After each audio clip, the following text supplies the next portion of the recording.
Здравейте, приятели! Получих много запитвания от вас какво представлява инфрачервената или по-известна като инфраред светлина, която толкова много се използва в естетичната медицина, дерматология, козметология и най-различни физиотерапевтични процедури. Инфрачервената инфраред светлина е част от електромагнитния спектър на светлината, точно след червената видима светлина, но не се вижда с просто око, а се усеща като топлина.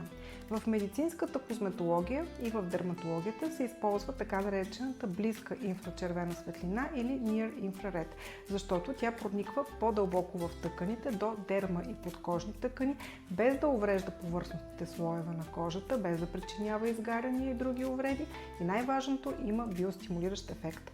В следващите видеа ще разкажа повече любопитни факти по темата. Смело задавайте въпроси, с радост ще отговарям.